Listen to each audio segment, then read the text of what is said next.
So, all of the following are adverse effects of opioids except diarrhea and somnolence. Diarrhea and somnolence are not adverse effects of opioids. 2. Advantage of osteogenesis distraction is that osteogenesis distraction is usually less relapse, and you can do large movements. In osteogenesis distraction or distraction osteogenesis, you will also have an advantage over conventional osteotomy is that you can do it safer at a younger age, and you will not you will achieve the greater distance of movement, and you will have a lower risk of nerve damage. Three, an investigation that is not accurate but is consistent. That investigation that is not accurate but is consistent. Thus, the investigation is reliable. So it has reliability. You are in not the investigation per se, but the method. You gotta make sure the method is reliable. 4. Remineralized enamel is rough and cavitated. Remineralized enamel or aburinated enamel will be dark, hard, and opaque. The characteristics of a child with autism: you will have a child with repetitive action, insensitive to light and cold.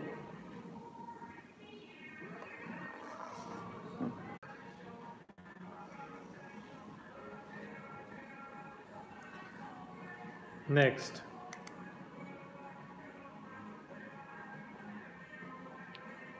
the sounds S, Z, and CHE, che. Teeth are barely touching. This is true. 7. Something about biotransformation, more polar and less lipid soluble. True.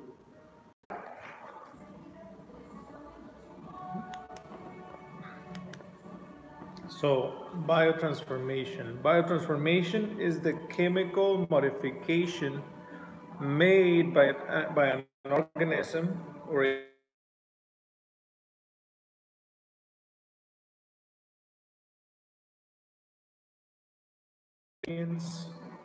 amino acids, toxins, drugs, etc.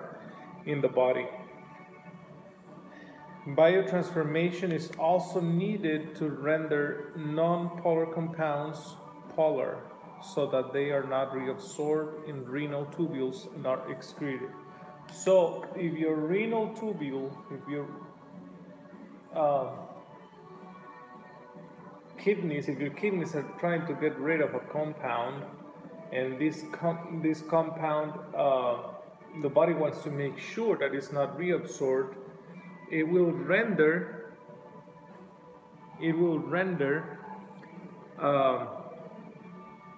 make it more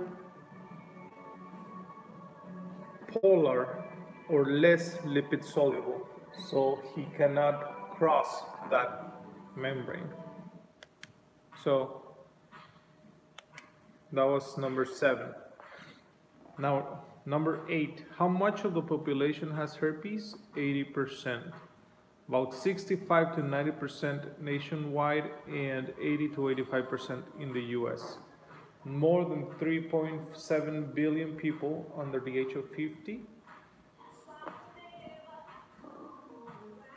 or 67% of the population, are infected with herpes simplex virus type 1, according to the World Health Organization's first global estimates of human simplex virus type 1 infection published in the journal PLOS 1.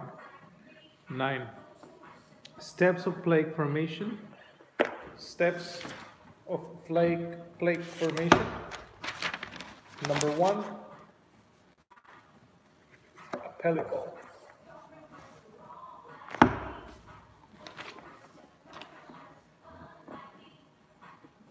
Step of plaque formation, pellicle.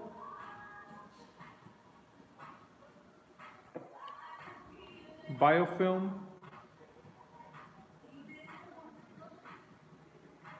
materia alba, and plaque.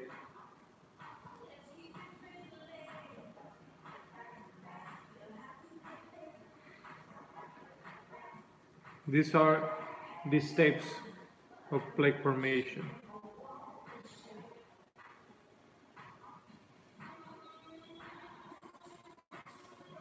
So steps of plaque formation: pellicle, biofilm, materia alba, and plaque. These are the steps of plaque formation.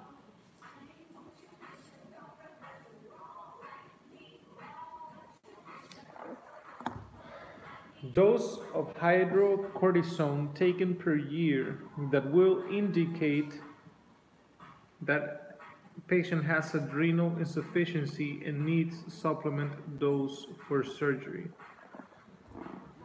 Dose of hydrocortisone.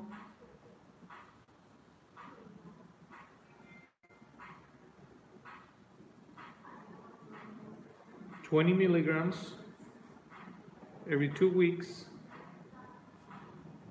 for 2 years. What this is going to mean is that the cortisone production will be lowered because you are having exogenous hydrocortisone being put every 2 weeks, 20 milligrams for 2 years. So the production of hydrocortisone is pretty much depleted from the body except for what you give exogenous hydrocortisone. This will mean that there will be a decrease of hydrocortisone and the patient will not be able to cope with stress from surgery or from a dental treatment. And now we're not talking about mental stress, we're talking about also trauma, etc.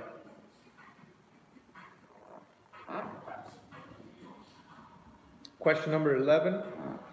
A removable partial denture clasp breakage due to what?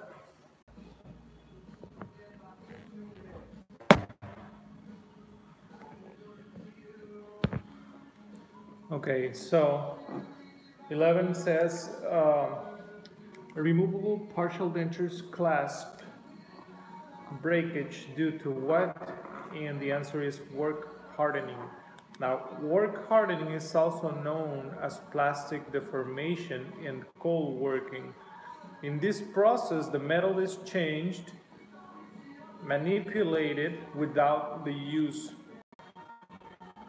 14. Aspirin mode of action. The mode of action of aspirin is inhibition, irreversible inhibition of platelet aggregation by thromboxane A2. Thromboxane A2 inhibition, which will inhibit the aggregation of platelets, and this is irreversibly. So what will happen is that we're going to have to wait until all those platelets die and new platelets are formed.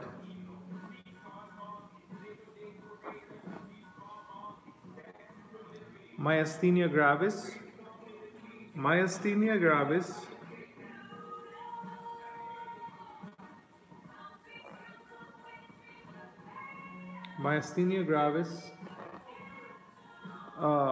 when a patient has myasthenia gravis, you will have the use of erythromycin, and aminoglycosides will be contraindicated.